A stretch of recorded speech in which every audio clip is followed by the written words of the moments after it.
Student, good afternoon. Welcome to online our class CGPS।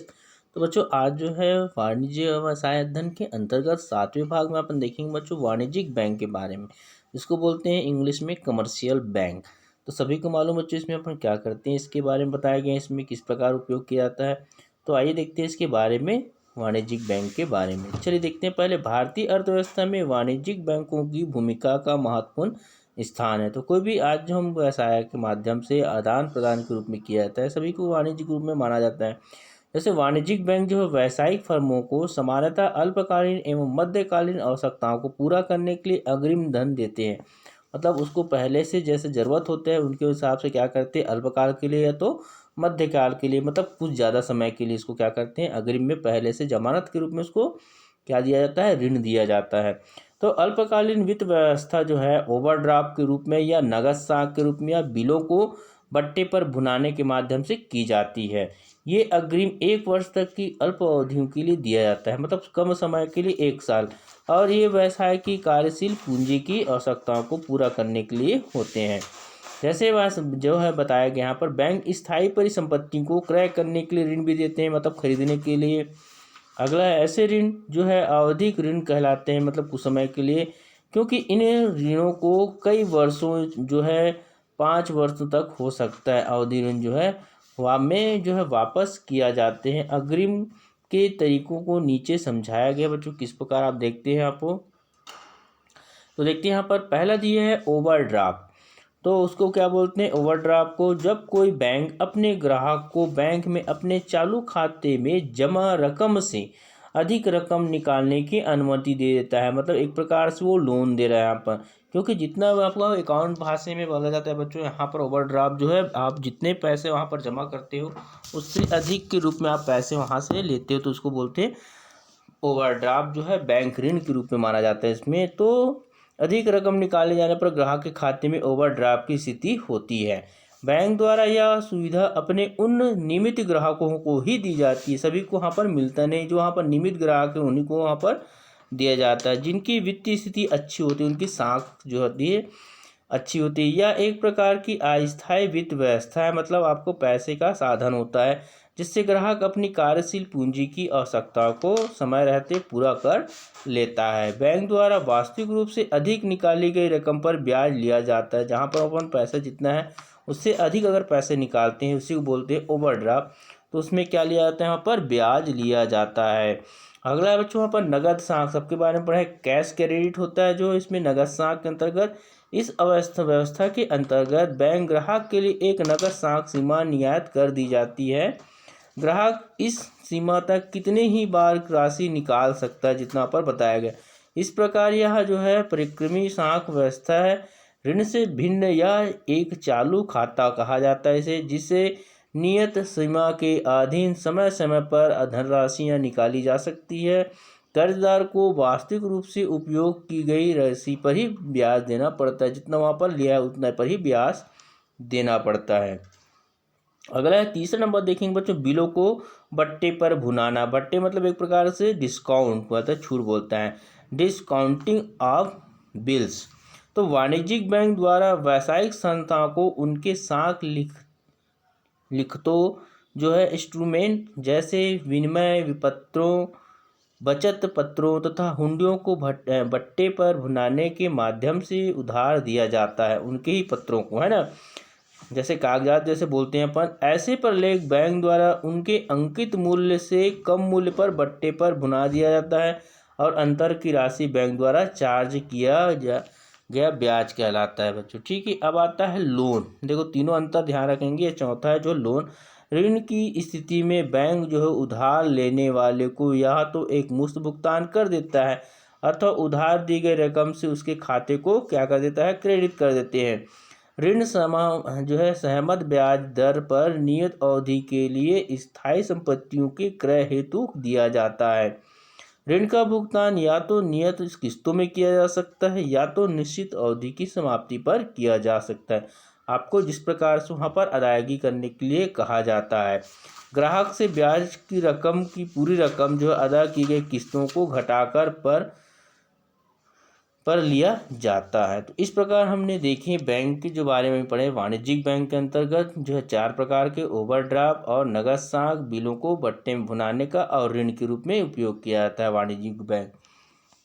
दूसरा इसमें देखते हैं बैंक वित्त के लाभ, एडवांटेज ऑफ बैंक फाइनेंस। जो हम फाइनेंस मना कराते हैं किसी चीज़ को लेने के लिए, तो उसके अंतर्गत लाभ देखेंगे। पहला जो है सामयिक सहायता, जैसे व्यापार में जब भी वित्तीय आवश्यकता पड़ती, वित्त मतलब होते हैं पैसे के, तो उसी समय बैंक से ऋण लिया जा सकता है। इस प्रकार समय समय पर बैंक से वित्तीय सहयोग प्राप्त की जा सकता है। अगला देखेंगे ब्याज का कम भार, मतलब यहाँ पर जो होता है, क्योंकि बैंकों से आवश्यकता पड़ने पर ही वित्तीय सहायता ली जाती है और आवश्यकता की पूर्ति होने पर ऋण वापस कर दिया जाता है। इस प्रकार व्यापारिक संस्थान पर ब्याज का बोझ कम पड़ता है।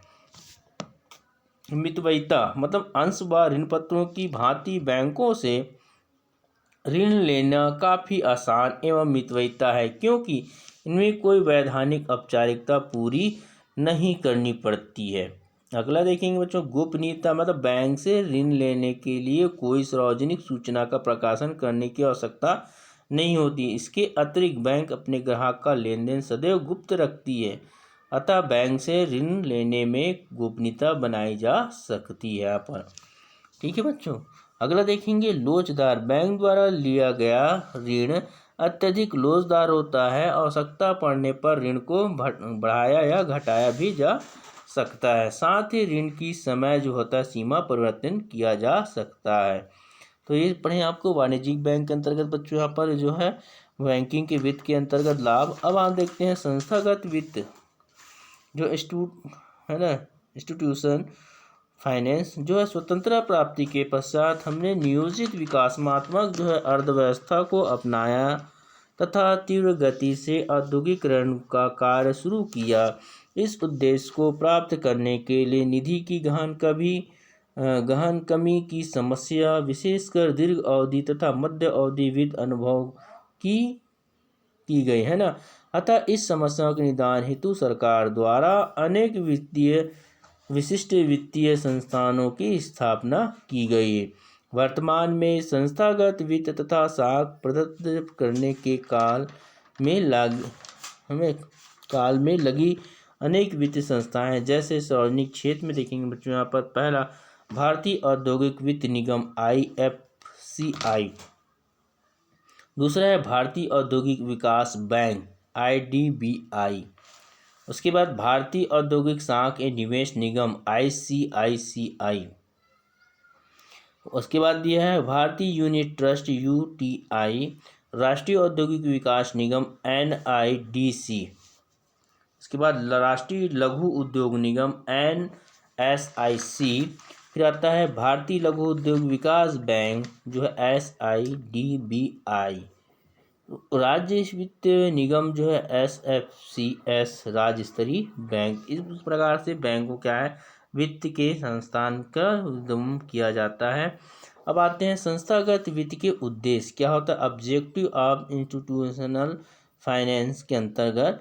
तो पहला देखिए इसमें जो बताया गया राष्ट्रीय स्तर के वित्त संसाधनों के समान उद्देश्य निम्न है।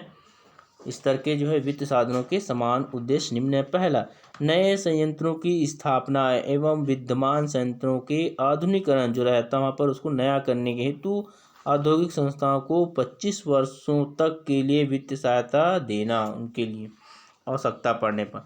उसके बाद पिछड़े क्षेत्रों में उद्योग की स्थापना को प्रोत्साहन करना, भारत में निवेश बाजार का विस्तार करना। चौथा है निजी क्षेत्र की औद्योगिक इकाई में विदेशी पूंजी के अंतर्वाह तथा भागीदारी को प्रोत्साहन करना, जो विदेशों से पूंजी का किया जाता है उसमें।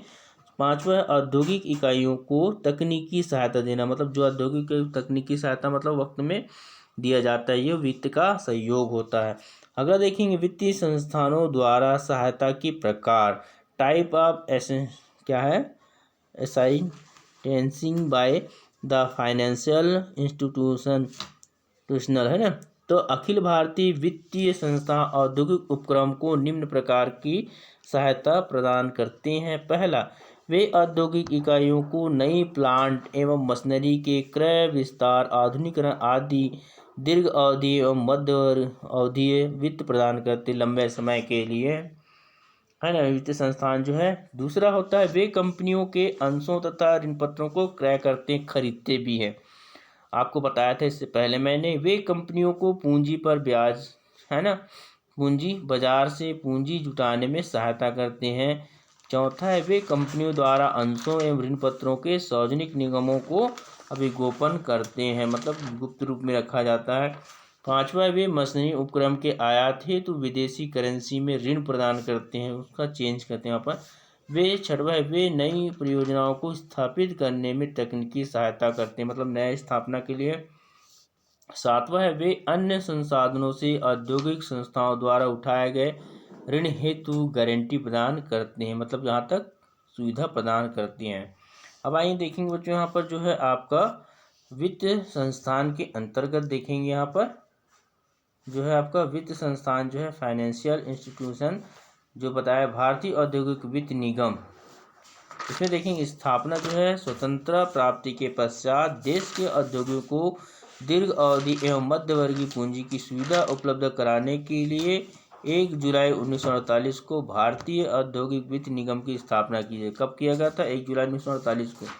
उद्देश्य देखेंगे, पहला, ऐसे उपक्रमों जिन्हें अन्य पूंजी बाजार से पूंजी प्राप्त नहीं होती है तो उन्हें दीर्घ अवधि या अल्प अवधि ऋण उपलब्ध कराना इस निगम का प्रथम उद्देश्य होता है। दूसरा है निगम और नवीन उद्योगों की स्थापना में आवश्यक सहयोग प्रदान करता है।